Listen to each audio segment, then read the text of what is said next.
Boa tarde mais uma vez a todos.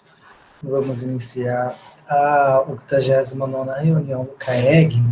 E aí, seguindo o ponto de pauta que foi enviado na convocação, vou fazer a apresentação, o espelhamento aqui das duas atas para poder fazer a aprovação. Tá? Está sendo espelhada nesse momento a ata da 87ª reunião, que ocorreu no dia 27 de agosto. Certo? Essa reunião foi a que tratamos primeiro da divisão dos grupos pareceristas, da análise da documentação que tinha sido enviado via consulta pública, certo? E aí gostaria de colocar aqui questionar se alguém tem alguma alteração para fazer nessa ata, e aí então eu abro aqui o regime de votação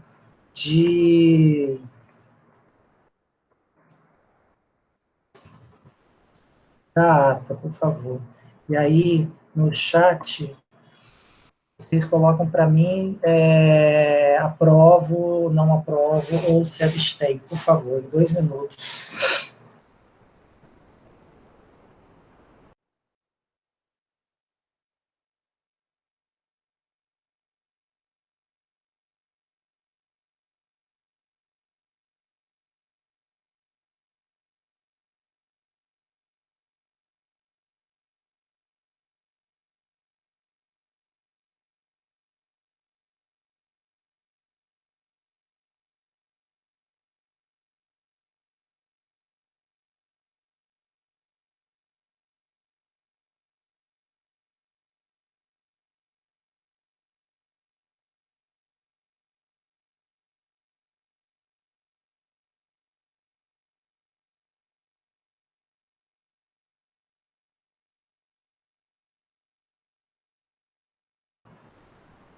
A maioria por aprovação, as abstenções eu entendo que são pelo fato desses conselheiros que não estarem presentes na reunião, a grande maioria, né, que eles estavam sendo, na realidade tem conselheiros aqui que são suplentes e não estavam nessa reunião, certo? Então, agradeço. Obrigado, Vitor. Gabriela, você estava na reunião, seu nome está aqui. Tá, mas não tem problema. E agora eu vou espelhar a ata da próxima reunião. Só um minuto.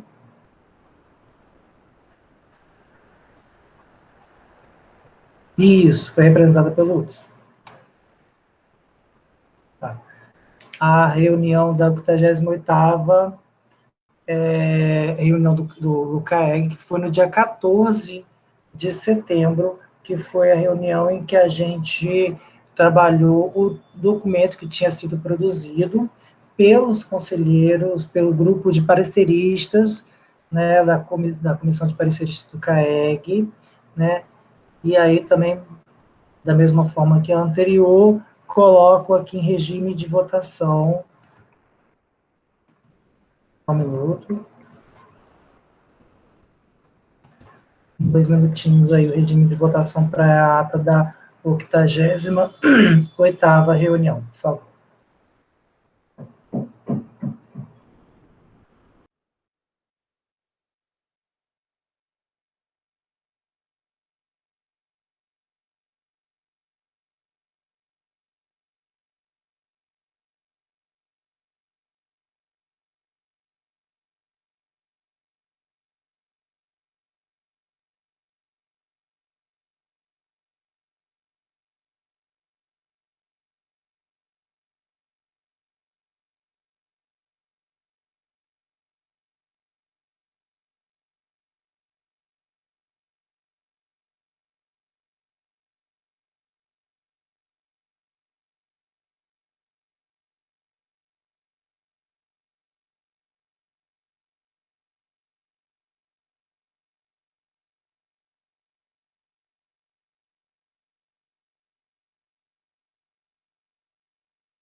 Obrigado a todos pela aprovação da ata da reunião. Peço desculpa pelo barulho aqui, pela obra que está tendo no apartamento de baixo, tá?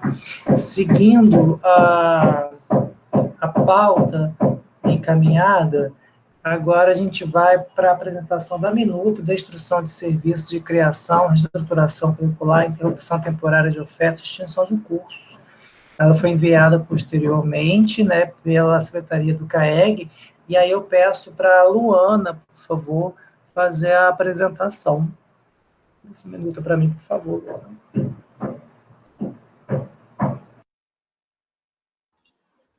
Boa tarde a todos. Eu vou apresentar a instrução de serviço, mas só um momento que eu vou colocar a apresentação, só um momento.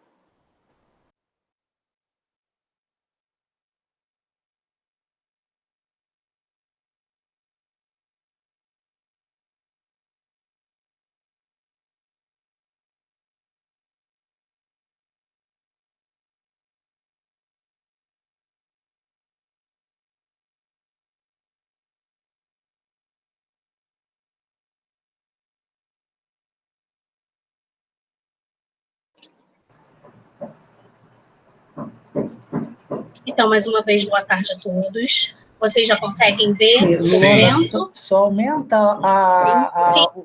o percentualzinho de lá embaixo. Isso. Mais, por favor. Melhorou? Mais.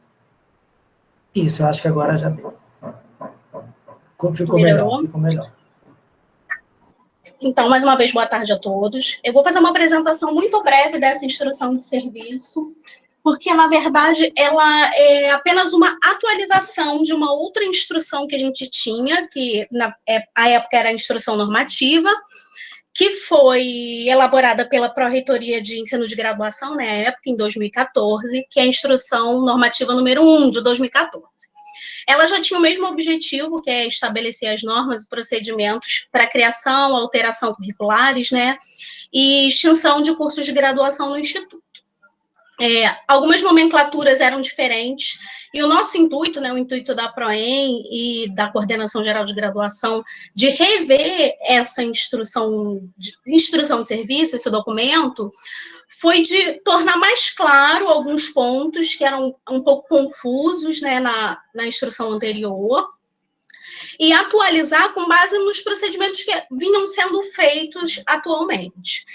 A instrução antiga, ela tinha alguns pontos de trâmite mesmo, né, de criação, de aprovação do curso, que a gente percebeu com o passar do tempo, né, com esse caminho que foi seguindo, que poderiam ser unidos a outros, aconteciam paralelamente, não necessariamente seriam pontos cronológicos separados. Então, o objetivo foi apenas de atualizar.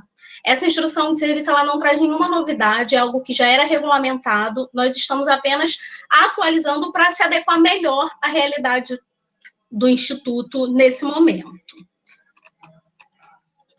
Então, basicamente, nós unimos alguns pontos e chamamos de alteração curricular, porque a gente chamava antes, na outra instrução de serviço, de reestruturação curricular, né? Então, a gente adaptou a nomenclatura, alteração curriculares, que são aquelas mudanças que a gente faz nos cursos que já existem.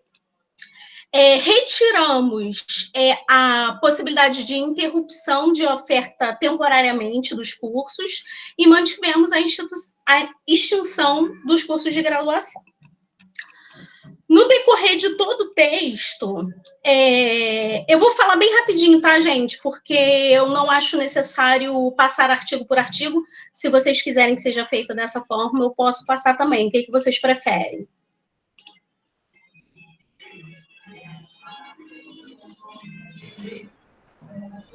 Clenilson, posso seguir assim, passando mais rapidamente, ou vocês querem passar ponto a ponto? Luana, pode passar assim, visto que é só, como você falou no início, né? Esta instrução de serviço é para substituir aquela instrução normativa, né, a 1 de 2014, que já está em vigor e ela já vem sido amplamente utilizada. E aí, na realidade, é só a adequação das nomenclaturas, né, em relação à época e para atualmente, e aí pode passar direto, não, assim, Isso. não precisa ir ponto a ponto, não, porque essa instrução, ela é válida desde 2014, na época ela foi debatida bastante no CAEG, na Sim. Constituição, agora é só uma adequação. Sim, exatamente. Os conselheiros estão aqui falando também, pode seguir, então vou seguir assim. Então, o primeiro ponto foi a retirada da possibilidade de extinção, interrupção temporária da oferta. Antes de optar por essa retirada, eu conversei com o Abel e o Gilberto, né, com a DIP, que são os responsáveis pelo acompanhamento do EMEC na nossa instituição, e o Gilberto me confirmou que junto ao EMEC não existe essa possibilidade de interrupção temporária da oferta de um curso de graduação. Então, a gente optou por retirar da instrução de serviço, tá? Porque não existe isso para curso de graduação. Então, nós retiramos, porque não fazia sentido a gente regulamentar algo que não é viável.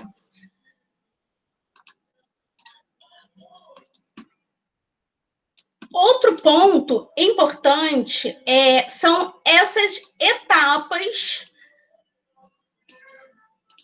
que eu grifei agora, que estão no artigo 3, né, em relação à criação de um curso de graduação. A instrução ela foi dividida mais ou menos em criação, né, em 3 blocos: o de criação de curso, o de reestrutura, de alteração curricular e o de extinção de curso. Eu chamo mais atenção para esse artigo porque a instrução anterior, ela já previa etapas, né? Etapa 1, etapa 2, etapa 3, etapa 4. Se eu não me engano, era o mesmo quantitativo de etapas. Só que, algumas vezes, havia um trâmite que o documento vinha para o conselho, por exemplo. O campus, quando ele criava um curso, estava com a ideia, surgindo a ideia de criar um curso novo, ele mandava uma proposta bem inicial para o conselho, né, para a pró-reitoria, que mandava para o conselho acadêmico para análise. Então, essa proposta inicial, sendo aprovada, voltaria para o campus para seguir com toda a tramitação de elaboração do curso, né, do mais grosso do trabalho de elaboração do curso, para voltar para o conselho acadêmico, para aí sim fazer todo o trabalho de relatoria, aprovação e depois seguir para o Conselho Superior.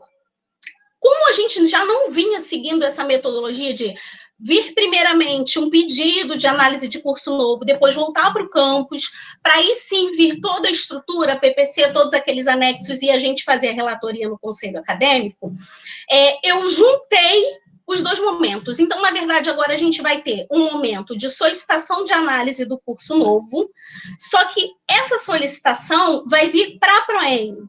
Na verdade, ela vai mandar a documentação para a Pró-Reitoria de Ensino, para a Coordenação Geral de Graduação. Estando tudo certo com a documentação, aí já vai para o conselho direto, o conselho acadêmico vai fazer toda a análise que já faz, vai fazer a relatoria, e o curso sendo aprovado pelo conselho, vai para o conselho superior para seguir a aprovação do conselho superior. Alguma dúvida em relação a esse ponto?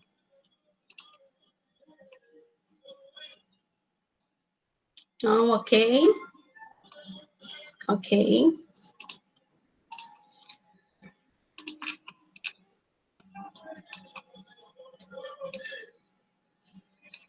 Então, seguindo, os documentos, artigo 5. Para a etapa 1, aí a gente já coloca o projeto pedagógico, a etapa 1, como eu falei, é a análise da proposta, né? Então, toda a etapa 1, o campus já precisa apresentar para a pró-reitoria e para o conselho a massa da documentação, né? Todos os documentos que vão compor, que vão ser utilizados para a relatoria e futuramente para o curso, para a implantação. O projeto pedagógico de curso em modelo fornecido pela Coordenação Geral de Graduação, a proposta de curso de graduação, que é o anexo 1, que depois eu vou abrir para vocês darem uma olhada brevemente, o estudo de viabilidade e o plano de implantação. Como eu falei, esses documentos eles eram divididos, né, nas etapas iniciais, e agora eles já vão ser entregues todos juntos. O PPC já no modelo, a proposta do curso, o estudo de viabilidade e o plano de implantação. Esse modelo de projeto pedagógico já tem algum tempo que eu, como coordenadora geral de graduação, tenho feito, estou pensando, né, junto com a equipe da Proem, num outro modelo mais dinâmico e que a gente possa uniformizar os nossos modelos de PVC. Ele ainda não está 100% finalizado, mas em breve eu espero poder apresentar para vocês o modelo novo também.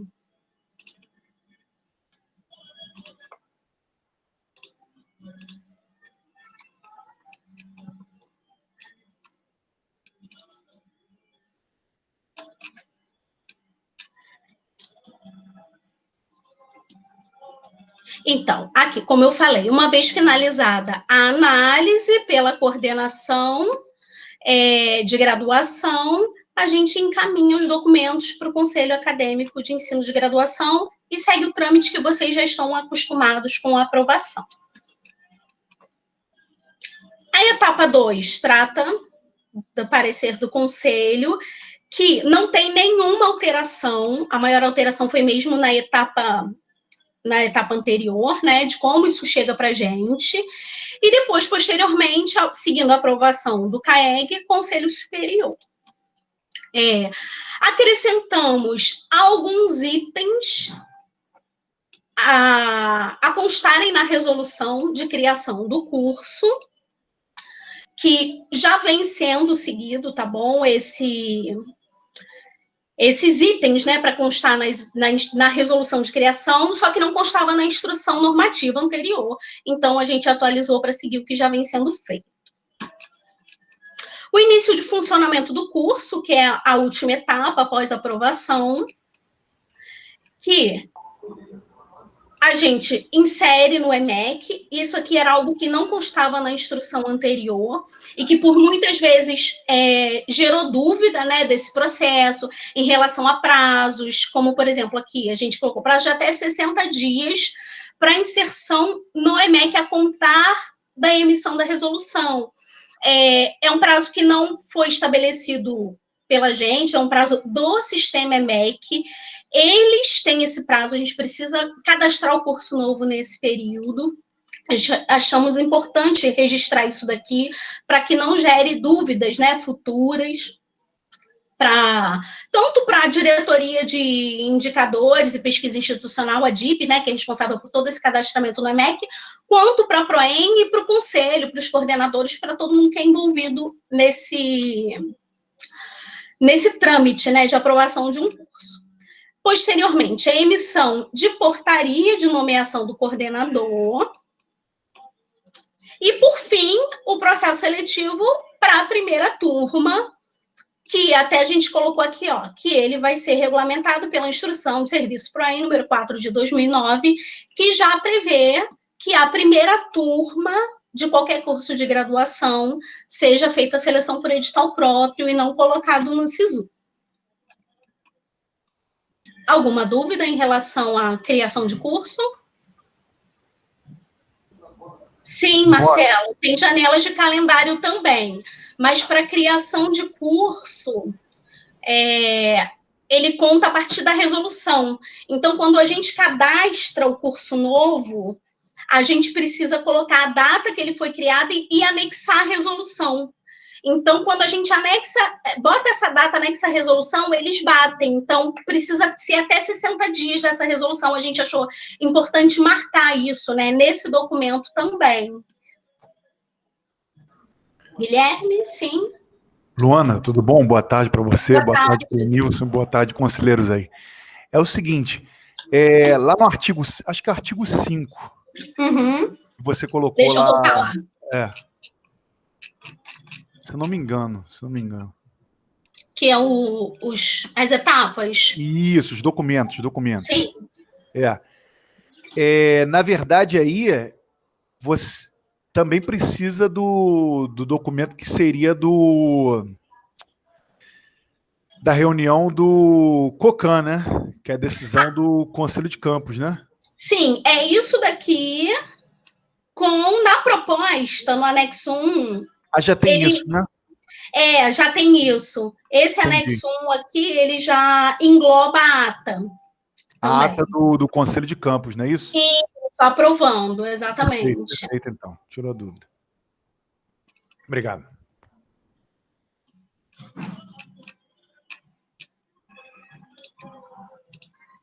Mais alguma dúvida? Posso seguir? Seguindo, então. Terminada a criação de curso, seguimos para o capítulo 2, que a gente fala das alterações curriculares.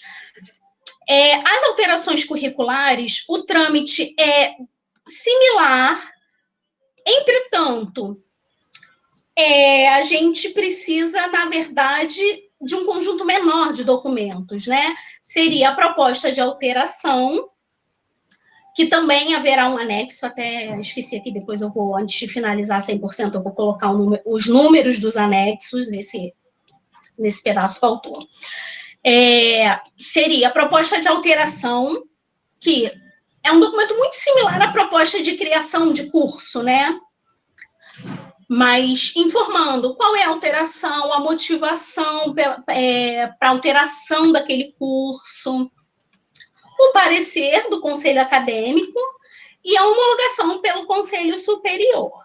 Então, o campus envia para a reitoria de ensino, na primeira etapa, essa proposta de alteração, a pró-reitoria de ensino avalia, envia para o Conselho Acadêmico de Ensino de Graduação, que vai seguir a sua análise, como já é feito atualmente, e depois, aprovado pelo Conselho Acadêmico de Ensino de Graduação, encaminha para o Conselho Superior. Nesse ponto, não houve muita modificação do que já era feito, não. Apenas adequação realmente dos documentos, tá bom? Da etapa 1. Tá bom, proposta de alteração será elaborada pelo NDE, aprovada pelas instâncias consultivas do campus, colegiado de curso, colegiado do campus, devendo conter, e aí aqui, o que deve conter na alteração. Esse item número 4, eu chamo atenção porque a gente solicita o estudo de viabilidade e o plano de implantação, que são os mesmos modelos para a criação de curso que serão utilizados, mas entendemos que eles nem sempre serão necessários. Eles só precisam ser enviados quando essa alteração curricular impactar em mudança de estrutura física, por exemplo, quando houver necessidade de ampliação de recursos materiais, de recursos humanos. Quando a alteração curricular não gerar impacto nesses pontos de infraestrutura, recursos materiais e recursos humanos, não há a necessidade de envio desses 2 anexos. Então, seria a justificativa da alteração, a análise, né, das necessidades, e os anexos, a matriz de equivalência, o projeto pedagógico atualizado no mesmo modelo fornecido pela PROEM, e qualquer outro documento que seja pertinente, ata, o que gerou essa alteração curricular, qualquer documento que o curso julgue necessário para subsidiar a análise, né, da pró-reitoria e do conselho em relação a essa alteração, pode ser anexado nesse momento.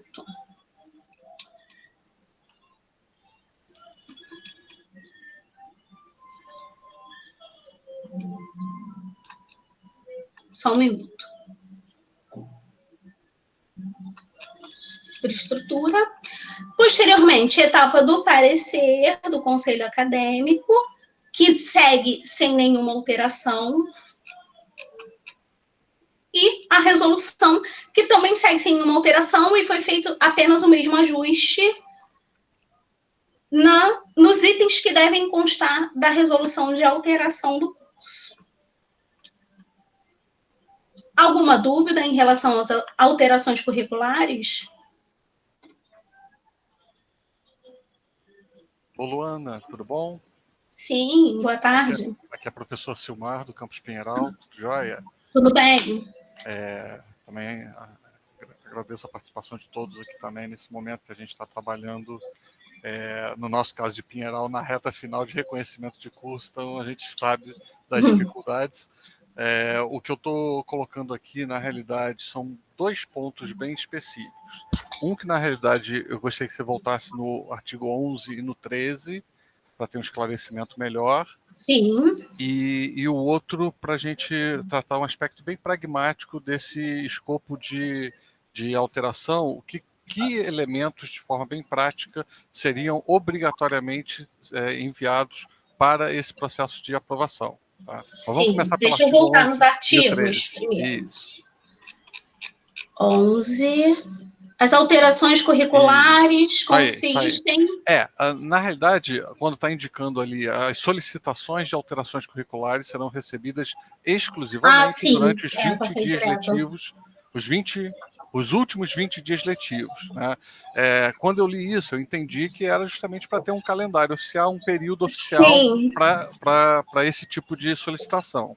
A minha pergunta é o seguinte, o fato de entrar nos últimos 20 dias letivos, então, por exemplo, não é o nosso caso agora, porque, como eu falei, a gente está ainda em processo da primeira visita de reconhecimento, então a gente não faz alteração antes da aprovação pelo MEC, mas logo após a aprovação do MEC, por exemplo, a gente tem uma disciplina que é optativa, que a gente quer transformar em obrigatória, e uma obrigatória vai virar optativa, por exemplo, tá? Para dar um exemplo bem prático, né, e real. Quando a gente tem esse período dos 20 dias úteis finais, então eu entro com essa proposição.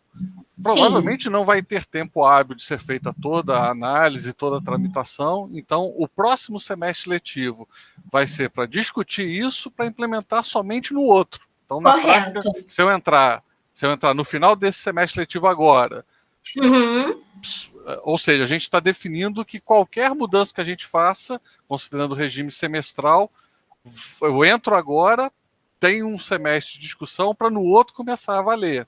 Exatamente. Isso não poderia, de certa forma, amarrar um pouco? Ou se a gente colocasse nos 20 iniciais, daria para discutir no próprio semestre e no seguinte? É claro que tem o sentido aí de ser uma regra definida antes do início do semestre letivo. Isso, obviamente, tem que ter um amparo legal, mas a minha preocupação é que, às vezes, uma pequena mudança que a gente poderia propor, discutir e aprovar para o próximo semestre, agora fica para 2 semestres à frente. Né? Eu entendi a sua colocação, Silmar, eu compreendo.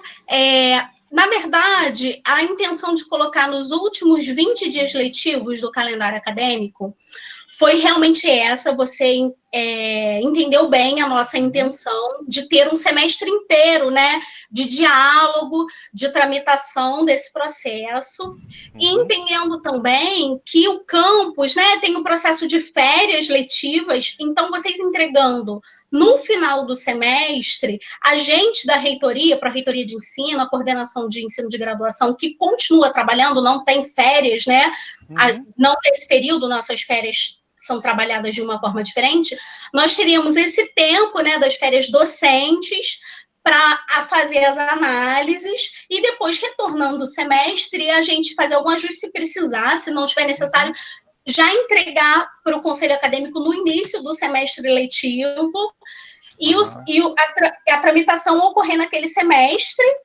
enfim, a gente botar para o outro semestre. É claro que isso aqui pode sofrer alteração.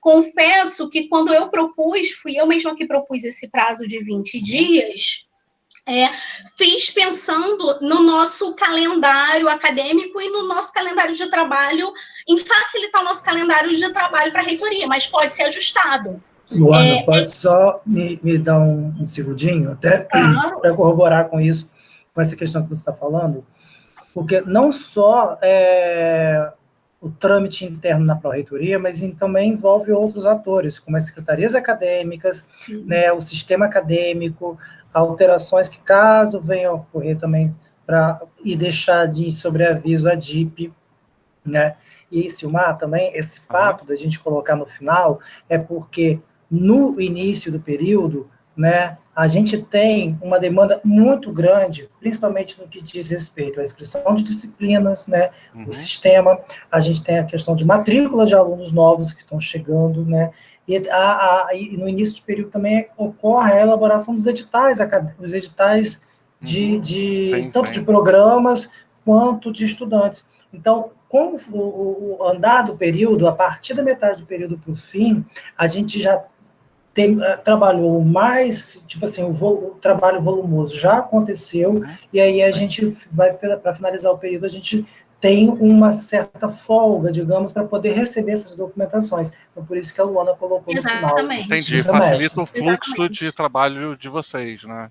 Exatamente. Claro. Inclusive, a instrução anterior, ela nem previa um período, né, para recebimento. O que gera para a gente, na reitoria, na pró-reitoria de ensino, por vezes uma confusão, porque a gente fica recebendo, passa às vezes um semestre ou dois que a gente não recebe alteração nenhuma, pedido de curso novo nenhum.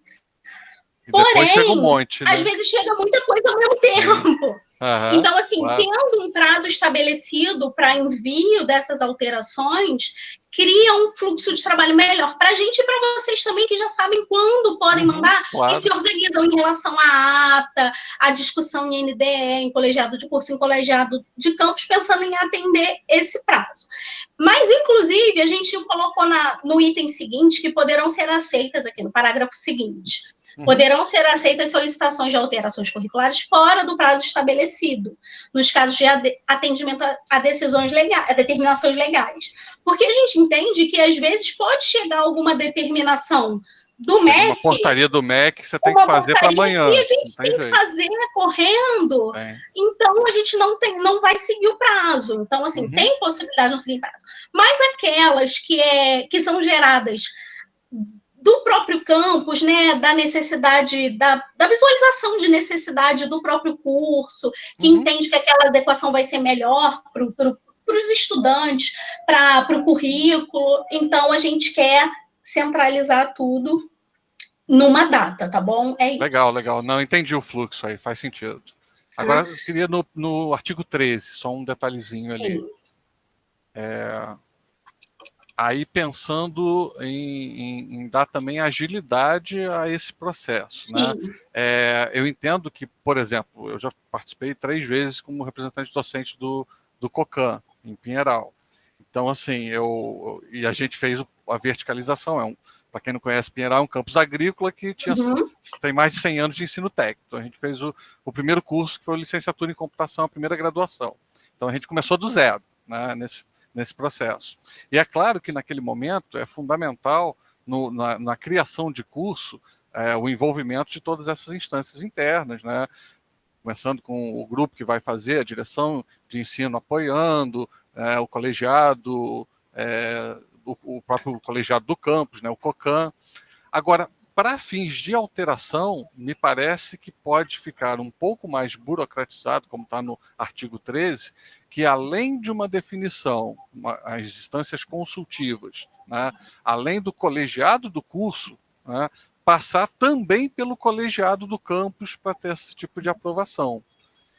A minha opinião, aí pode ser que seja diferente em outros contextos, em outros campos, mas assim, não haveria necessidade de gerar mais essa atribuição para o COCAN, uma vez que pode ser uma alteração muito restrita, né? Como eu falei, trocar disciplina obrigatória, uma vira optativa, outra vira obrigatória.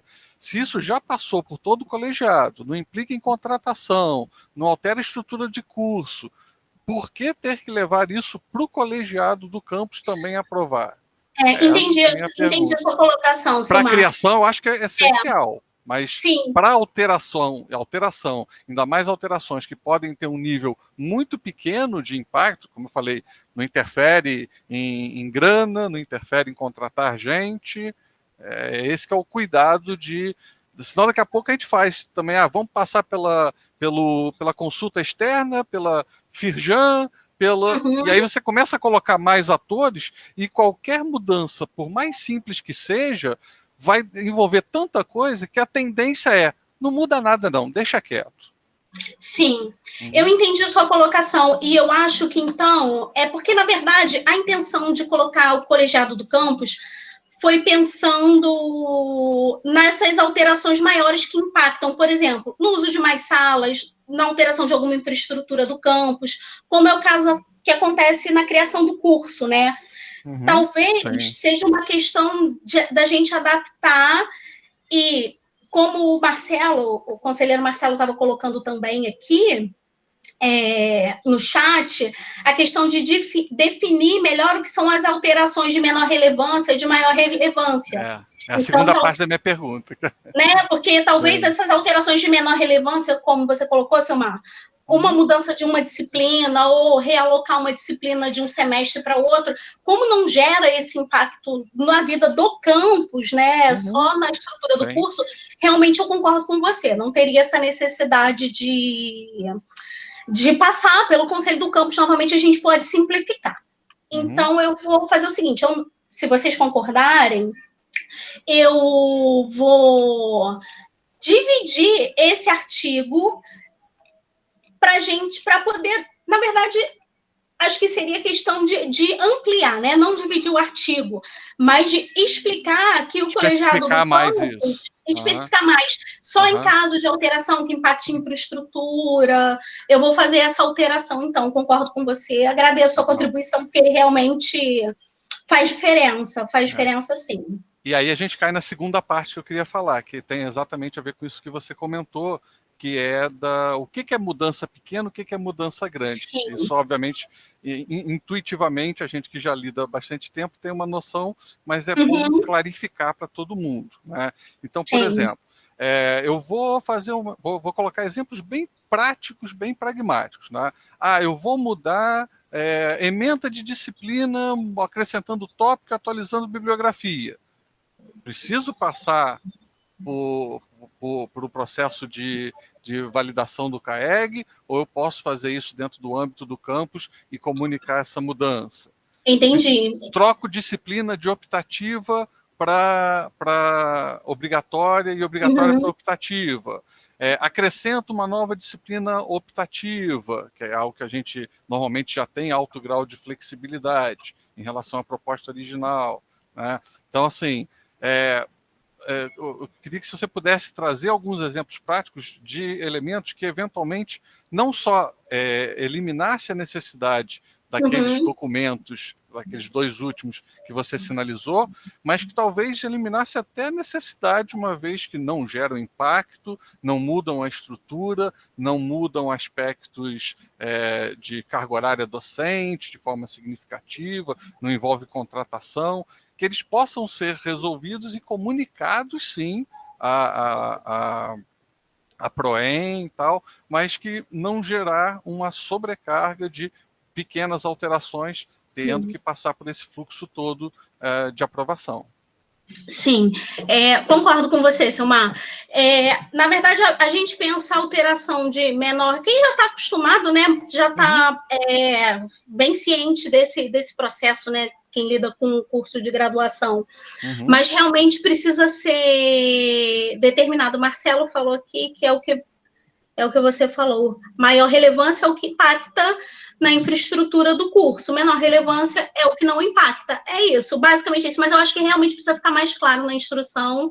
E eu vou acrescentar, de repente, até pegando mesmo as definições do próprio EMEC e acrescentando nesse ponto para esclarecer o que vai precisar de passar pelo colegiado do campus também e acrescentar aqueles documentos, né, de implantação, estudo de viabilidade, e o que não precisa. Por exemplo, um exemplo que você deu mesmo, o acréscimo de uma disciplina optativa. Isso não é uma alteração curricular. Sim. Isso você simplesmente... já tem essa flexibilidade. A gente já tem essa flexibilidade. Isso não é. A gente até já tem o trâmite de praxe, né, de solicitar as optativas que serão criadas para aquele semestre. Futuro. No final, isso não gera um impacto de alteração curricular. Mas, quando você precisa, por exemplo, mexer na carga horária do curso, pode ser diminuir a carga horária, e para isso você vai excluir 2 disciplinas. Vai tirar 2 disciplinas obrigatórias, essas 2, o conteúdo delas vai passar a ser trabalhado em outras disciplinas. isso já é uma alteração que não vai gerar impacto de infraestrutura física, né? Porque não vai mudar a sala de aula, laboratório, mas mexe na estrutura. Mas mexe na estrutura do curso. Claro. Então precisa passar pelo trâmite. Claro. Como não mexe na estrutura física, infraestrutura, eu entendo que ela precise passar pelo colegiado curso, mas não pelo colegiado campus, não tem necessidade. Uhum. Então, eu acho que então esses pormenores precisam ser detalhados, não é isso? Talvez até para não encher muito, digamos, o documento principal, isso poderia, até uma sugestão, se poderia virar um anexo simplesmente exemplificando, como se fosse um checklist. Um anexo de referência. Isso implica em submeter. Isso não implica em submeter. Igual você falou, disciplina optativa sendo criada, não implica. Troca de mudança nas ementas que não impliquem alteração na carga horária, isso não implica. Então, aí falar, mas isso aqui implica, isso não implica. Só para, eu acho que fica mais regra do jogo bem clara. Sim. De orientação melhor. Sim, a sua sugestão está aceita, viu, Samar? Eu vou acrescentar, sim, esses itens e gostei muito dessa ideia do anexo, né, de referência, porque não enche o texto do documento. Uhum. Era só isso, gente. Muito obrigado, Luana. Ok. Obrigada, Samar, pela sua contribuição. Professor Marcelo Leite, na verdade, só se mexe mesmo quando há alteração de DCN. Em relação à carga horária, que você diz, Marcelo? Sim. Realmente, assim, o mais comum é se mexer quando há alteração de DCN, mas eu já vi alterações que impactaram na carga horária, não necessariamente alterações muito grandes, mas que, sim, acabam impactando na alteração de carga horária, que não necessariamente foram geradas a partir da alteração em DCN. Não é comum, mas acontece. Então, eu acho que é algo que a gente precisa prever também, né? Enfim. Mas é isso. Alguma dúvida mais?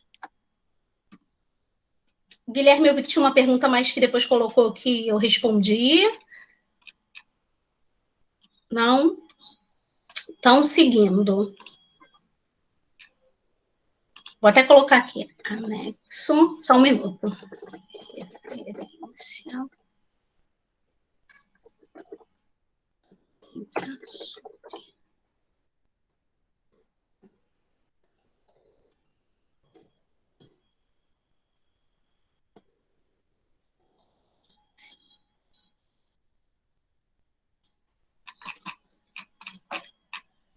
Então, seguindo.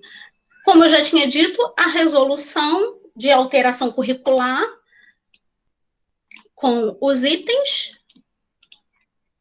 que só foram atualizados, na verdade, para o que já vem sendo feito. E, por fim, o processo de extinção de um curso de graduação. A proposta de extinção do curso, o parecer do Conselho Acadêmico em relação a essa extinção e, por fim, a resolução do Conselho Superior para poder, enfim, solicitar a extinção do curso junto ao EMEC. E aí segue o mesmo padrão, né? Proposta de extinção do curso, que será elaborada pelo NDE, com acompanhamento da Direção-Geral do Campus, sob orientação da PROEM. Luana, desculpa interrompê-la. Guilherme e Silmar, eles querem falar porque está com o símbolozinho da mão levantada. Guilherme já tinha falado. Esqueci de abaixar. Agora abaixei. Valeu, eu esqueci também de abaixar. A Luana respondeu já. Obrigado. Eu tinha visto aqui no chat, estava acompanhando. Tá ótimo também, obrigado. Proposta de extinção. Então, artigo 17, proposta de extinção de curso de graduação será elaborada pelo NDE com acompanhamento da direção do campus, sob orientação da PROEM, será aprovada pelo colegiado do curso e o colegiado do campus, seguindo a mesma metodologia que a gente propôs, tanto para a criação quanto para a alteração de maior relevância, né, no caso, para os cursos. E aí o detalhamento, a alteração, a extinção deverá ser fundamentada na análise de indicadores, né? A gente só replicou. Tudo que está aqui é um trecho que não houve grandes alterações da instrução anterior. Foi só copia e cola, mantivemos a mesma proposta, né?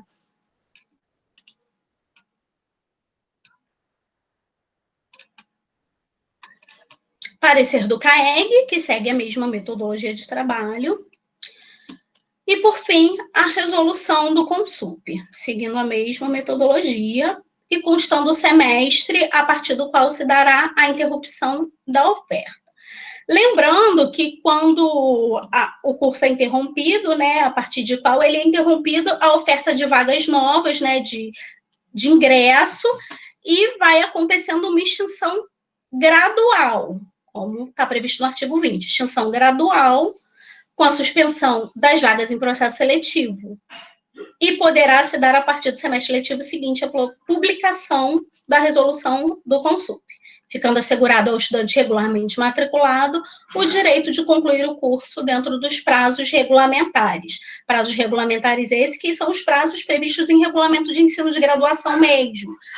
O período que ele tem para concluir o curso, o número de semestres letivos para integralização máxima do curso. Artigo 21, cabe à Diretoria Adjunta de Indicadores e Pesquisa Institucional, subsidiada pela PROEM, a atualização do sistema MEC, como eu já disse, em relação à extinção do curso de graduação. E terminamos. Alguma dúvida em relação à extinção dos cursos? Espero que a gente não faça isso em nenhum momento, né? Já precisamos fazer, Clenilson, na época do bacharelado em produção cultural, né? Porque tem que trocar o CST. Exatamente. Foi tanto de produtos naturais também que virou bacharelado em Química. Exatamente, que aí foram duas tramitações, né, simultâneas, de extinção de um curso e criação de outro que andaram em paralelo, isso mesmo, Guilherme, para fazer as transições de curso. Porque não é a transformação de um em outro, né? Um deixa de existir para o outro começar. Pode falar, Silmar. Daqui dessa parte de exclusão não tem dúvida nenhuma, tá? Eu só queria saber do documento, do outro anexo que foi enviado, que é do estudo de viabilidade, o anexo 2, tem a proposta de curso e tem o anexo 2. Não sei se você vai tratar dele, eu queria dar uma sugestãozinha só com relação ao anexo 2. Tá, deixa eu abrir ele aqui rapidinho, então.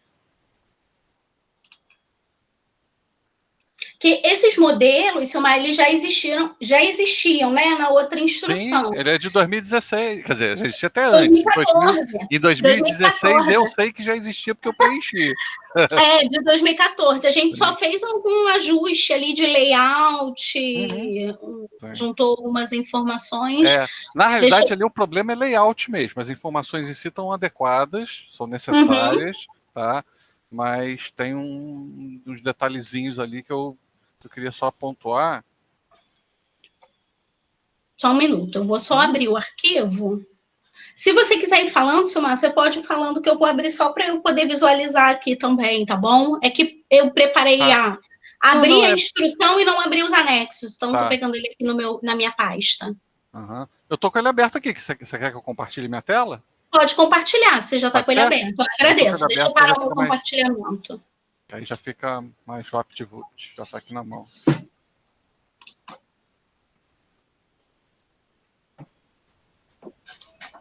É uma coisa rápida também que eu vou comentar, mas acho que é importante para os demais conselheiros visualizarem, né? Ok. Fica mais perceptível. Já está carregado? Estão visualizando? Sim. É só um detalhe, porque assim, eu sou de informática, então a maneira de organizar os dados diz muito respeito à nossa visão profissional. Então, às vezes a gente é meio chato, meio cri-cri, por causa justamente de aspectos de organização. É claro que as informações que estão ali são importantes. Eu só sugeriria fazer o que eu fiz em 2016. Quando eu bati o olho, eu falei, tem coisa misturada nessa tabela. Tem coisa que é quais docentes que eu tenho e aonde que vai atuar, tem quais perfis docentes que eu preciso contratar, e quando eles são expostos nessa mesma tabela 1, mistura o perfil, eu preciso de alguém que atue na área de, sei lá, biologia, envolvendo genética, envolvendo histologia, né? E aí começa a misturar o perfil do que eu quero contratar com aquilo que eu já tenho.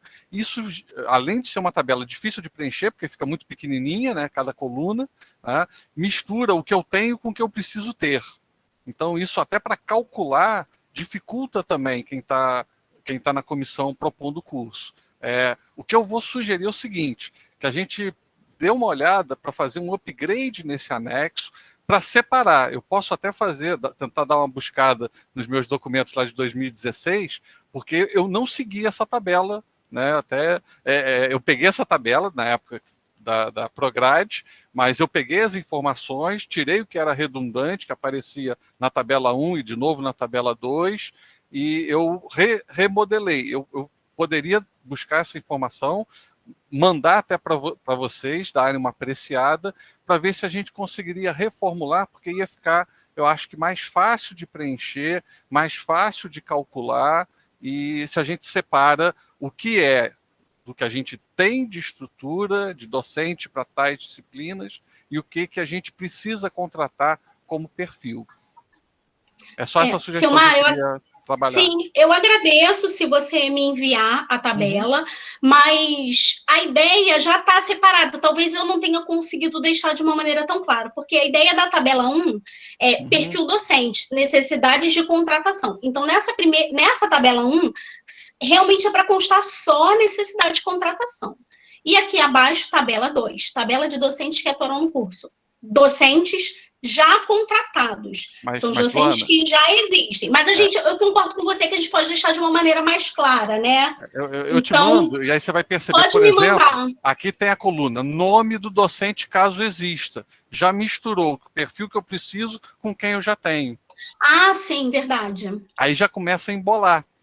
Entendeu? Verdade. Se a gente separa, olha, eu tenho esses para tais disciplinas. Até porque, se a gente faz a amarração por disciplina, fica melhor. Olha, eu tenho 60 disciplinas no meu curso.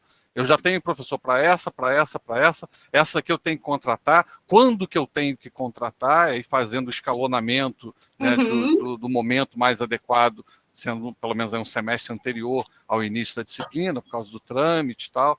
Então, assim, eu te envio isso e aí a gente, se for o caso, conversa um pouquinho para tentar dar essa estruturada, porque separando vai facilitar a vida de todo mundo. Ótimo. Facilitou a minha em 2016. Sim, ótimo. Me envia sim, Silmar. Eu agradeço e a gente faz a adaptação desse anexo 2. Tá, joia. Obrigado, gente. Mais alguma dúvida, algum ponto sobre a instrução como um todo?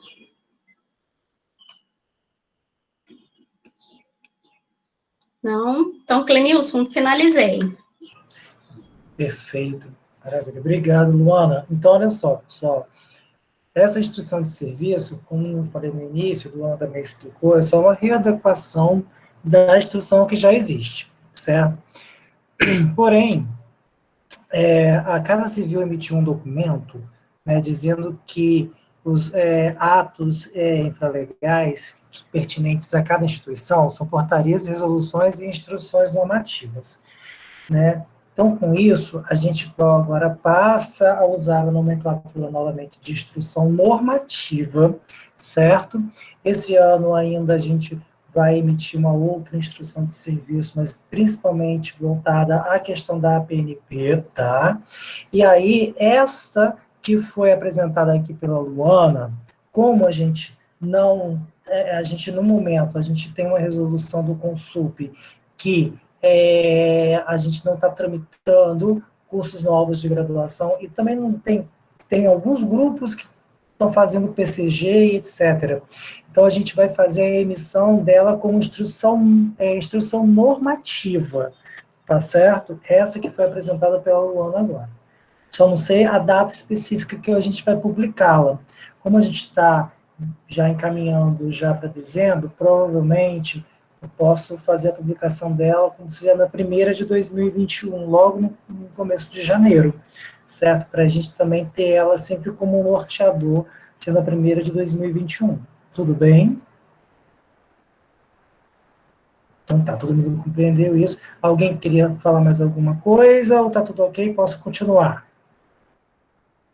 Perfeito. Perfeito. Então, continuando nossa pauta, agora são os regulamentos de atividades não presenciais de estágio, que foi produzido pela Pró-Reitoria de Extensão, né? Todos vocês receberam o documento da Pró-Reitoria, que foi encaminhado. Só um minuto. Acho que eu não abri ele. Que eu vou espelhar ele aqui rapidinho.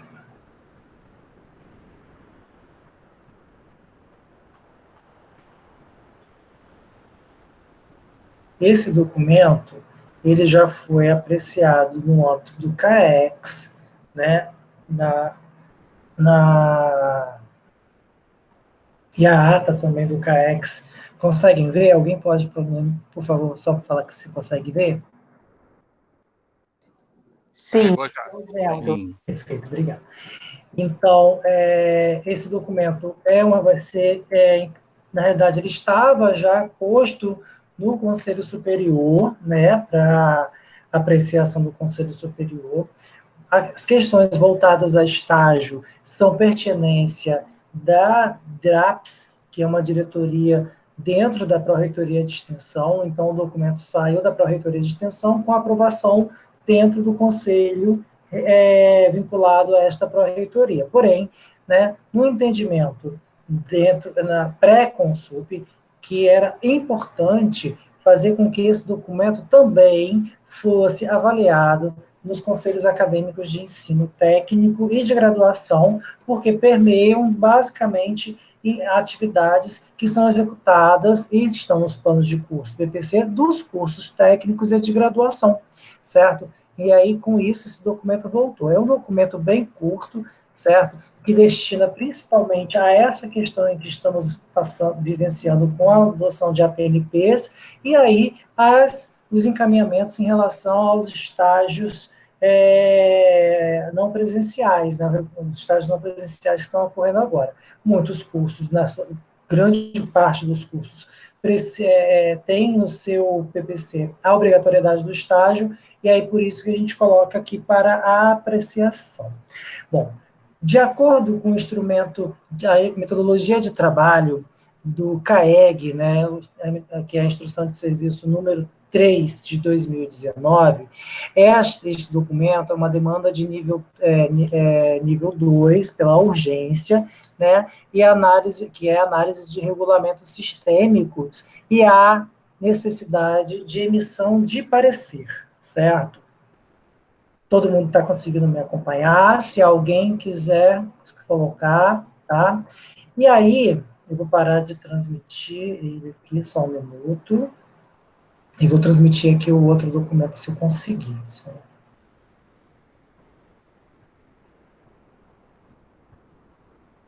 Será que eu consigo? Não consigo, não. Eu vou mandar o link aqui para vocês, para todo mundo acompanhar, né? Também a instrução de serviço, que é a metodologia de trabalho do CAEG, certo? Bom, ela foi reeditada por conta das entradas de 3 novos cursos, né? Que foi o curso de licenciatura em Ciências Biológicas, o curso de bacharelado em Mecânica e o curso de redes de computação. Eu acho que ele não está aqui. Redes também entrou, certo? Na sequência, no anexo 2 desta instrução de serviço, está a ordem alfabética dos cursos de graduação para atribuição de processos, certo? Para emissão de pareceres, certo? Então, só recapitulando os últimos pareceres que foram colocados lá, para a elaboração do curso de redes, né, o parecer do curso de redes, foi feito pela conselheira Lília Damiana, do curso de Ciências Biológicas, que pela ordem, é o primeiro, certo? Então, vou seguir. O curso de licenciatura em Ciências Biológicas, ele iniciou agora há pouco, né, digamos, ele iniciou recentemente. Então, ainda não tem todas as turmas concluídas.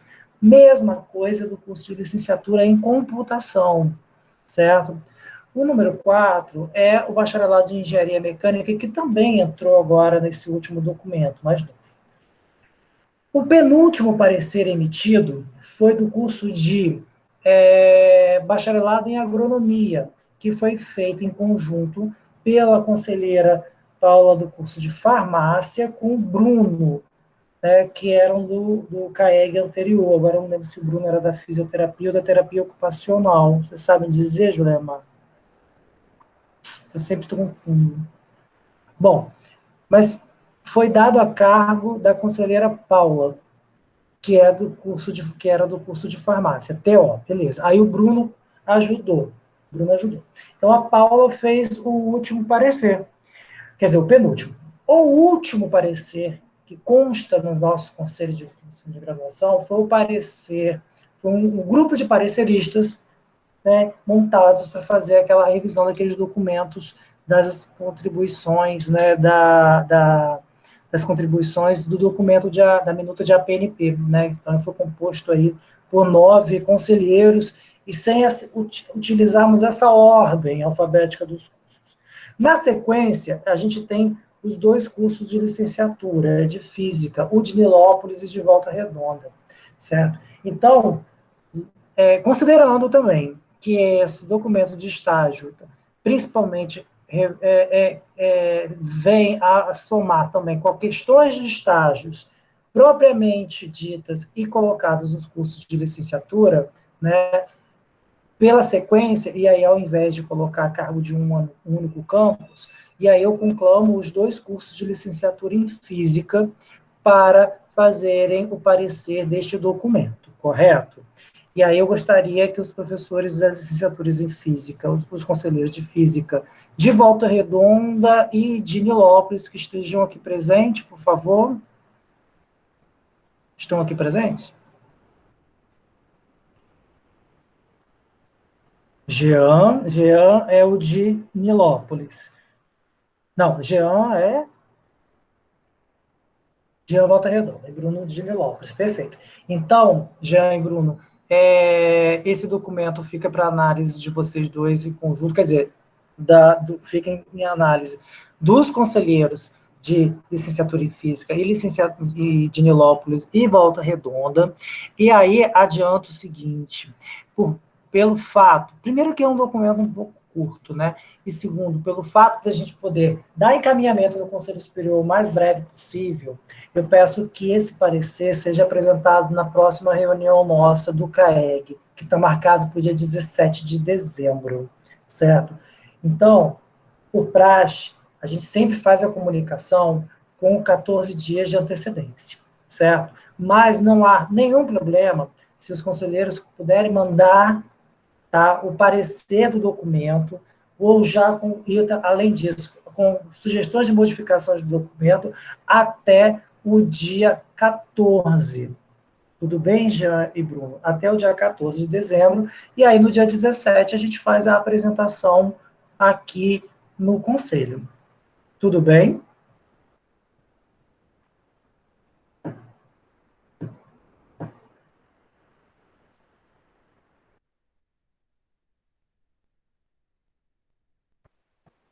Não, o Glaucio. Então, eles podem continuar, eles podem fazer. Mas aí a gente vai ter o respaldo da validação desses estágios justamente com a aprovação desse documento, porque até então a gente não tinha nenhum documento de regulamento de estágio, né, em que desse o respaldo de estágios não presenciais. Então, por isso, a pressa para a gente poder aprovar esse documento, também no âmbito do Consup, antes de finalizar o semestre, para que a gente possa validar esses estágios, tudo bem?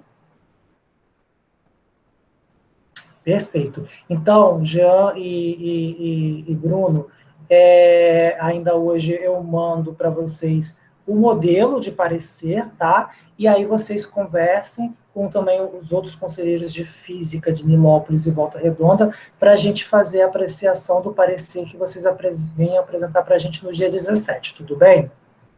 Vocês estão tão quietos hoje, gente. Sim, tudo bem. Estão me espantando. Beleza. Então, seguindo o nosso ponto, né, na realidade, o ponto é a própria ata do CAEX, né, que também já foi encaminhada. Se vocês quiserem também utilizar a ata do CAEX para emissão do parecer, podem ficar à vontade. Bom, próximo ponto de pauta são editais de processos seletivos internos e externos para a graduação. Pois bem, né, a gente está em conversa com a DA-CPS e com a DGTIC para fazer alguns processos de elaboração dos editais dos alunos, né, para o próximo semestre, que seria 2020.2.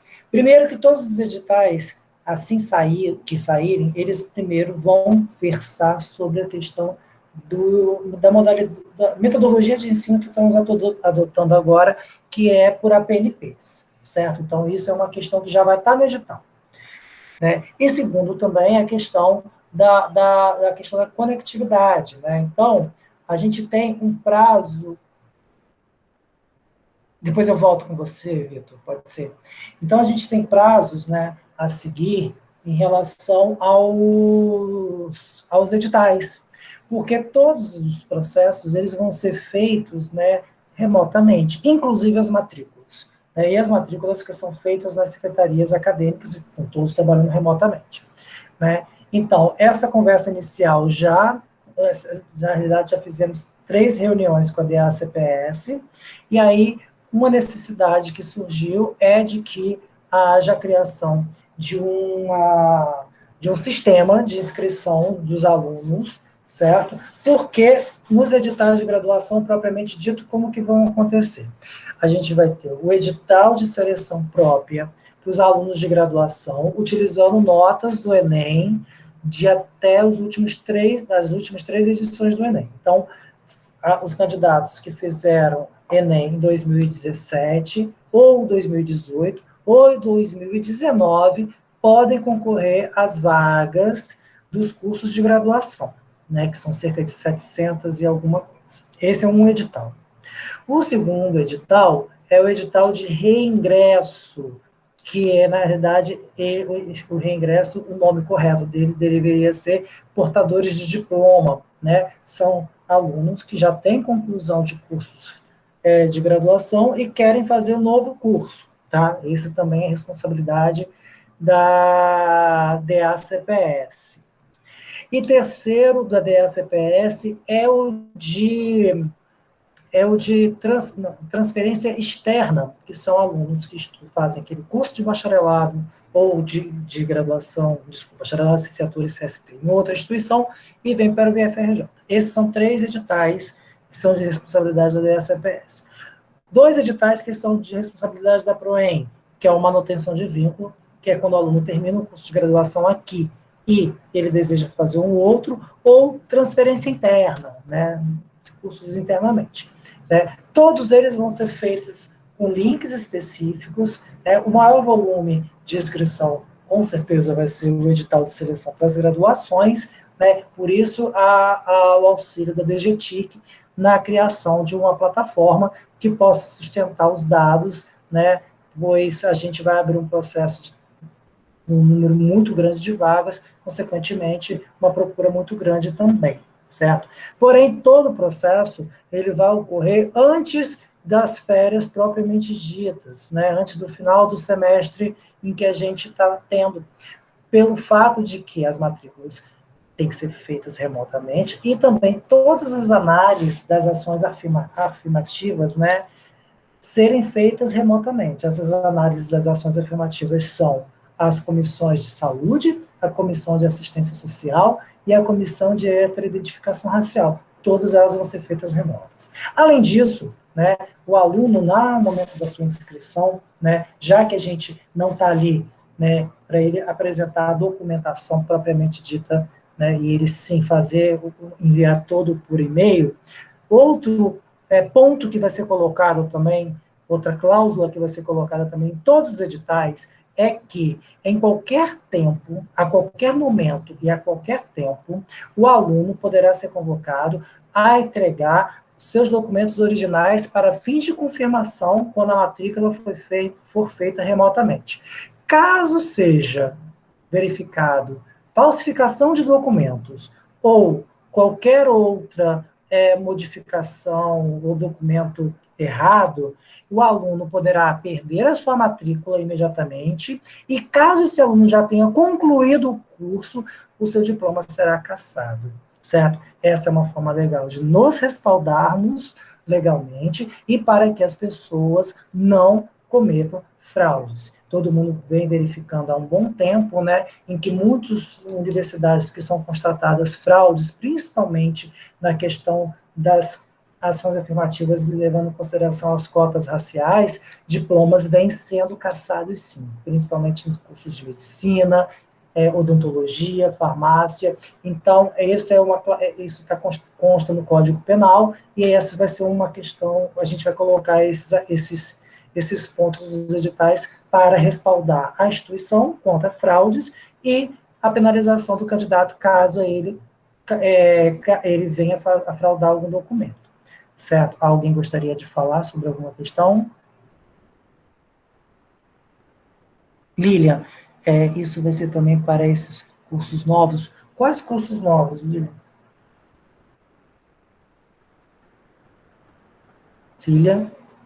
Espera aí que tá difícil, eu tô velha, para ficar clicando aqui no celular, não enxergo.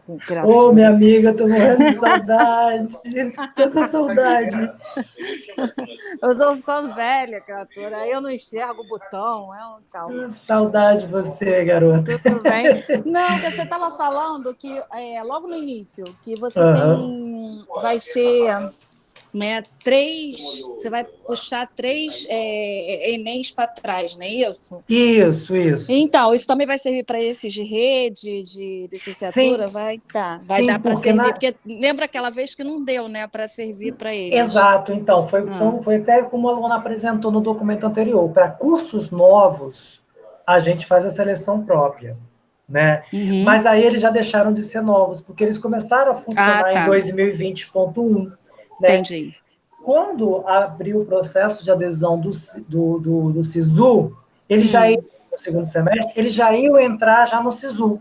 Então, entendi. Tá. Então, a gente não aderiu ao SISU naquele momento, porque o calendário do MEC estava completamente descompassado, a gente não teria condições de colocar mais quase 800 alunos aí, sem a gente ter terminado o primeiro semestre, e a gente preferiu não aderir ao SISU, certo? E todas as vagas de todos os cursos entram por edital próprio. Mas aí, esse edital próprio é o mesmo sistema que a gente usou do edital dos cursos novos, pegando até 3 notas atrás. Se o candidato fez só 2019, ele vai colocar as notas de 2019. Se ele fez só 2018 e 2019, ele vê quais são as que ele tem melhor nota e ele apresenta o que ele tem melhor nota.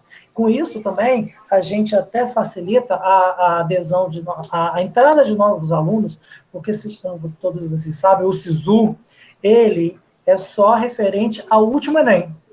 Sim.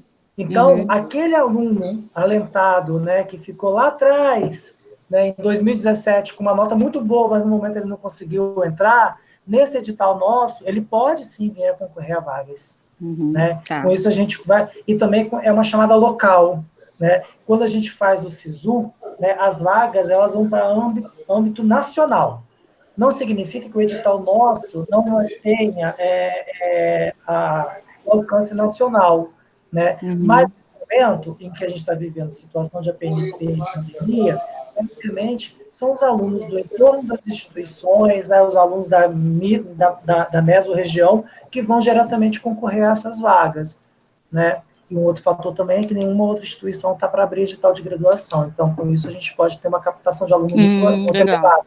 Legal. Muito elevada, tá? E os outros editais, que é de reingresso e transferência externa, também vão acontecer, mas isso aí não é por nota do Enem, né? É uma outra metodologia, e manutenção de vínculo e transferência interna também a gente vai tocar isso. Tudo bem? Tá bom. Obrigada, amor. De nada. Beijão. Mais alguém?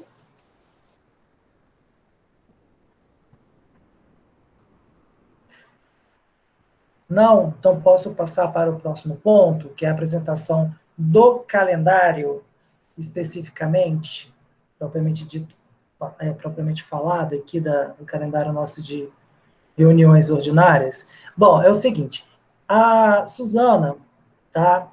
Ela está de férias, a Suzana, secretária aqui do CAEG, ela está de férias e eu sempre construo o calendário com ela, tá? A princípio, né, a gente está hoje, nossa reunião do dia 27, tá? E no dia 17 de dezembro também a gente tem a nossa reunião ordinária que já estava previamente marcada, certo? Então, nesse dia 17, provavelmente a gente não tendo outros pontos de pauta, vai ser só a apreciação mesmo do parecer desse documento, além da aprovação da ata dessa reunião, tá? A única reunião que eu previamente agendei para 2021, certo? Seria dia 25 de janeiro, que é uma segunda-feira, certo? Ainda não marquei fevereiro, e aí não marquei outras datas, fevereiro e março, por conta das questões de férias coletivas, certo? Então, 25 de janeiro, a gente já tem a gente já coloca aqui para vocês que é uma reunião ordinária, certo? E, até mesmo para que a gente entenda o funcionamento, ela está previamente agendada, e para que ela ocorra, entre 13 e 14 dias de antecedência, a gente tem que fazer a convocação, né? Então, se a gente não convocar até o dia 12 de janeiro de 2022, se não ocorrer essa convocação 12, 13 de janeiro, significa que ela não tem, tá? Mas isso não tem nenhum problema, caso alguém queira entrar em contato comigo, perguntando se a reunião vai acontecer ou não. Mas, previamente, a gente está marcando dia 25, a primeira reunião ordinária para 2021. Tá? No dia 17, eu apresento as demais datas, porque aí eu consigo fechar com a Suzana, tá? E aí já adianto também que eu não vou marcar reuniões às quartas-feiras, porque quarta-feira é o único dia de reuniões específicas do CAET, né? Está em regimento do CAET, que ele só pode acontecer às quartas-feiras, então o CAEG ele pode oscilar segunda, terça, quinta e sexta. Tudo bem? E aí, até para a convocação do dia 17, eu já encaminho o calendário completo para vocês, até metade, quer dizer, até a metade do ano de 2021. Perfeito.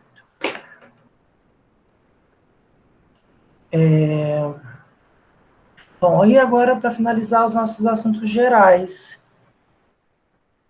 Clenilson, eu posso tirar a dúvida do estágio? Pode sim, Vitor.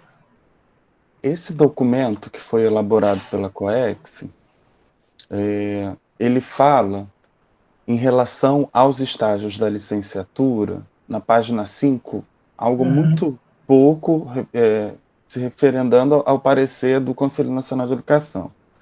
Mas aí eu fiquei numa dúvida o seguinte, embora a gente já esteja fazendo esse contato, esse intermédio com a COEIA, tudo por e-mail com o aluno, a minha questão é sobre a compatibilização da carga horária de estágio. Os nossos alunos vão fazer estágio online, mas, em virtude de não poderem ficar, né, expostos muito tempo ali com a tela, como é que a gente vai fazer a equivalência dessa carga horária? A gente pode usar os mesmos critérios para as outras disciplinas? Porque, entende, eles têm uma carga horária que eles devem cumprir. E aí, com os encontros presenciais síncronos, com os encontros síncronos, eles provavelmente não vão ter essa carga horária toda no período determinado que a gente tem. A gente orientou que os nossos alunos fizessem o estágio no próprio IFE, lá em Nilópolis, tá? Eu estou falando do curso lá de Nilópolis. Correto. E aí, dependendo de quantos encontros síncronos o professor do ensino médio vai dar, ele não vai conseguir completar todas as horas de observação e isso tudo. Aí a minha dúvida é, a gente pode fazer como essa equivalência? Pensando como se fosse das outras disciplinas curriculares? Perfeito, Vitor. Exatamente isso. Porque, assim, as disciplinas de estágio, né, elas são contabilizadas também com créditos e aquela carga horária da mesma forma que as outras disciplinas, né? Sejam elas optativas, sejam elas obrigatórias. E aí, a contabilidade dessa carga horária vai seguir os mesmos critérios das outras disciplinas. A gente sabe, né, que existem os encontros. A carga horária é cerca de 108 horas, se eu não me engano, né? Isso. Né? Mas aí a gente tem que levar o critério de como foi adotado para as disciplinas obrigatórias, né, e as optativas demais, né, nessa questão da PNP. Tem que fazer as adaptações relativas a isso. Tá ótimo. Muito obrigado, Clenilson. De nada, de nada. Bom, Clenilson. Oi, Bruno. Um outro ponto aqui, esse que o Vitor colocou, tudo bem, está resolvido. Mas me apareceu um pedido de tentar estabelecer uma prioridade para que os alunos façam estágio nas turmas do médio do próprio IFRJ, porque os calendários estão diferentes. Isso pode atrapalhar os estágios dos discentes, né? A coisa é que, pelo regulamento, os alunos têm que fazer estágio em 2 escolas diferentes. Então, aqueles que já fizeram estágio 1, por exemplo, estágio 1 tem a disciplina de estágio 1 e estágio 2. Os que fizeram estágio 1 no próprio IFRJ têm uma situação complicada, estão impedidos, na verdade, de permanecerem no IFRJ no estágio 2. Será que teria como, ou se tem, pelo menos suspender para esse período de agora essa regra posta no regulamento de estágio? Perfeito. Luana, essa regra do estágio 2, ele está contemplado em qual documento nosso? No regulamento de estágio das licenciaturas, Cleilson. Certo. Está no regulamento, mas eu já tinha até recebido essa dúvida anteriormente e, particularmente, assim, não vejo problema de, considerando a excepcionalidade do momento, essa regra ser quebrada. A gente pode ver como regulamentar isso, né, para deixar mais claro. Perfeito, mas então, é só isso. Não acho que seja necessário mexer no documento em si. Isso não pode ser feito um documento à parte, apensado, anexado no regulamento? Isso pode ser feito por uma instrução de serviço, que agora se chama instrução normativa, Vitor. Eu vou com Luana e com Lívia, a gente vai elaborar, com base neste documento dos estágios de licenciatura, a gente faz uma instrução de serviço, levando em consideração a excepcionalidade que estamos vivendo, para que o estágio 2 possa também poder acontecer dentro da instituição, tá bom? Certo, Luana? A gente fica dessa forma, a gente faz uma IESzinha simples, só modificando para esse momento. Enquanto tivermos vigorando o ensino por APNPs, né, a questão do estágio a gente pode fazer com essa saída, para que a gente não prejudique os alunos. Sim. Tá bom? Ok, era isso mesmo. A gente faz para todos os estágios, tá? O 2 e o 3. Certo? Bom, continuando em assuntos gerais, só comunicar para vocês que a gente conseguiu aderir ao Residência Pedagógica e ao PIBID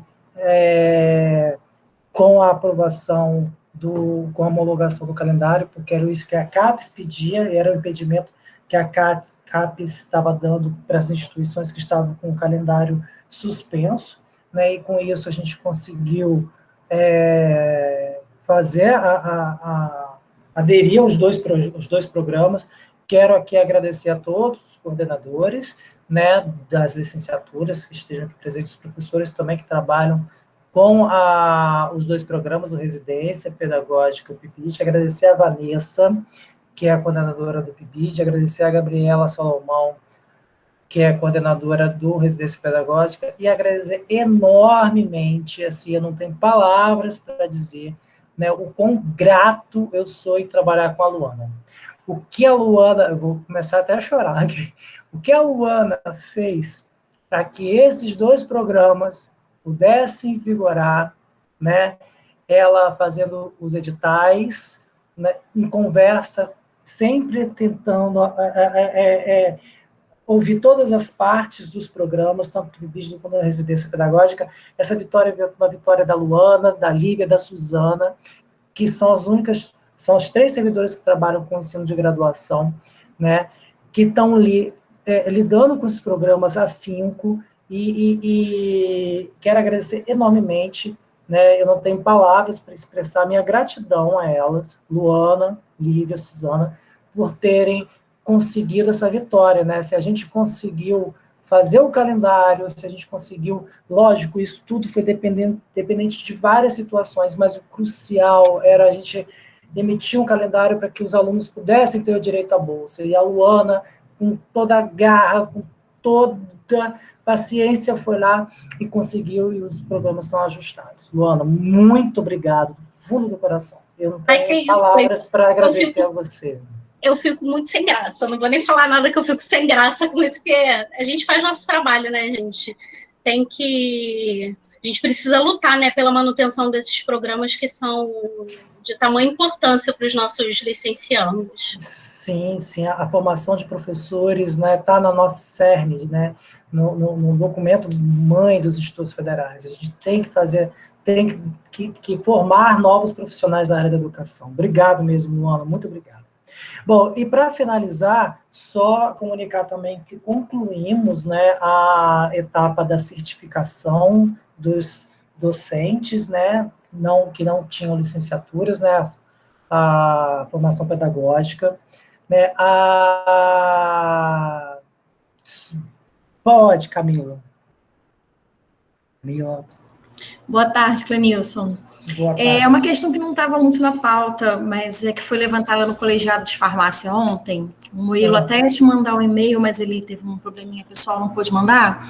Sobre a questão da curricularização da extensão, se tem uma previsão de uma nova data para discussão. Fala sim. Então, se eu só concluir em relação ao Certifique, né, parabéns, Camila, foi aprovada no Certifique. Sim, obrigada. Parabéns, outros colegas também foram aprovados, né? Queria agradecer enormemente também as bancas que participaram desse processo junto conosco, né? Foram 24 professores que se dispuseram a participar das bancas, né? Um agradecimento ao colegiados, todos os colegiados das licenciaturas também, que participaram desse processo, né? A gente tem esse documento posto, né? A Resolução 6 de 2012, que versa sobre a questão da licenciatura ou equiparação à licenciatura para os profissionais que trabalham com ensino básico técnico tecnológico. Finalizamos todo o processo, toda a certificação, as notas foram geradas, foram lançadas no sistema, no SIGA-A dos cursos, e aí já gerou até um pouco de confusão, porque muitos professores, né, entraram com seu perfil no SIGA-A e aparecia lá, perfil docente, perfil discente, mas esse perfil discente era quem estava inscrito no Certifique, né? E aí, com a aprovação do processo, aquela matriz de referência, que são 378 horas, que é o mínimo, né, eles fizeram jus ao cumprimento dela, e aí eles vão ser certificados quanto à formação profissional tecnológica no âmbito do IFRJ, né, que é um dos cumprimentos da exigência para 6 de 2012. Então, assim, meu agradecimento a todos os componentes da banca que participaram desse processo, né? Agradecer mais uma vez a Luana também, né? Porque a banca central era composta por mim, por Alessandra e pela Luana, e a Luana também sempre nos auxiliando e dando todo o suporte necessário ali. Foi muito interessante, porque eu sou de exatas, a Alessandra é de história e Luana é pedagoga, então ficou uma banca equilibrada, né, da banca central. E todas as bancas também que contribuíram nesse processo. Em breve a gente vai estar emitindo certificados para os professores, a Propi vai emitir um fluxo também de validação do documento, só para poder ser resguardado no âmbito da DGP, que o profissional ele cumpriu a certificação profissional tecnológica no âmbito do IFRJ. E, Camila, em relação à curricularização da extensão, o documento se encontra na PROEX, certo? E ainda não foi apreciado no Conselho Acadêmico de Extensão.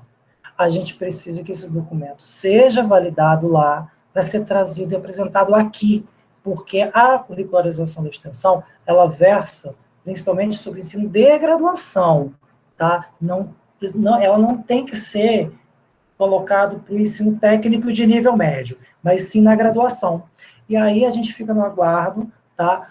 Eu sei que o curso de farmácia está no processo de revisão, venho conversando com o Murilo, né? Assim como o curso de farmácia, o curso novo, que já estava pré-aprovado também, que é o de agronomia, que está com o PPC agora revisado pela Consup, ele já prevê a curricularização da extensão, mesmo a gente não tendo um documento institucional aprovado no âmbito do Consup, mas que a gente já preveja as adaptações em relação à extensão dentro dos novos cursos, para que eles não tenham que ser readaptados logo em seguida, certo? Provavelmente, em janeiro, a gente já tem algum encaminhamento em relação a esse documento, mas em conversas com o Murilo, eu já dei os indicativos de como ele pode fazer as adaptações do curso, da matriz do curso, primeiro, em adaptar para 4.000 horas, de acordo com a DCN de 2017, né? E, além disso, já prevendo a curricularização, mesmo que a gente não tenha institucionalizado ele, tá certo? Isso, é até final de 2021, tá, Marcelo? E mesmo, então, assim, a gente está aguardando esse documento e a gente vai ter que fazer um trabalho hercúleo, né, para que a gente faça o cumprimento da meta 14, né, do Plano Nacional de Educação, que fala sobre a curricularização da extensão, certo? Esse prazo ele vai poder ser revisado, tá, Marcelo? Isso foi dito no Fórum de Pró-Reitores de Ensino, porque estão levando isso para a Câmara de Ensino, para uma extensão do prazo, pelo fato de a gente estar vivendo um período de pandemia, provavelmente eles vão estender, certo? Bom, meus amigos, mais alguma questão que queiram colocar, por favor? Clenilson, Luana. Na verdade, é só um aviso que eu lembrei agora. Esse ano, o programa, você falou do pedido de residência pedagógica, me lembrou. Esse ano, o programa de educação tutorial, né, o nosso PET, completa 10 anos no Instituto. E, infelizmente, a gente não vai conseguir comemorar como seria adequado para a data, né? 10 anos é um marco importante. Mas no dia 14 de dezembro, a gente vai fazer uma live comemorativa, né, com as tutoras, com os alunos, e vai ser transmitido pelo canal oficial do IFRJ. Eu só queria mesmo já dar esse aviso, vai seguir depois o comunicado, a gente vai divulgar pela SEGECOM, mas eu já queria deixar registrado aqui, né, esse momento de comemoração dos 10 anos, que a gente vai deixar para comemorar com um pouco de atraso ano que vem, mas a live será feita para a gente poder marcar essa data tão importante. Era só isso, Clênis, queria dar esse aviso.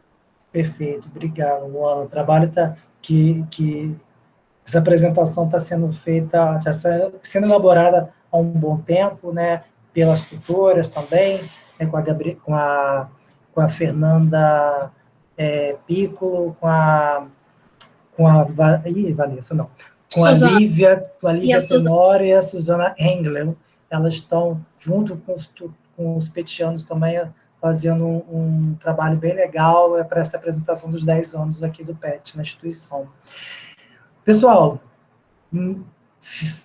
deixar em aberto, caso alguém queira colocar mais alguma questão, certo?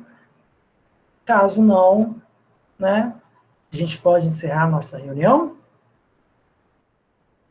Coloca no chat, sim.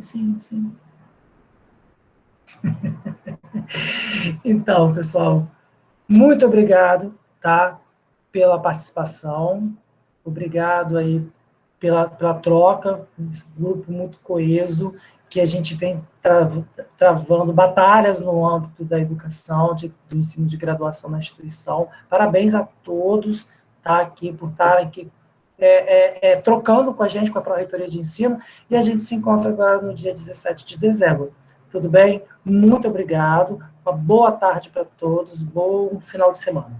Abraço. Um abraço a todos. Fiquem com Deus. Um abraço a todas e todos também. Fiquem com Deus, se cuidem.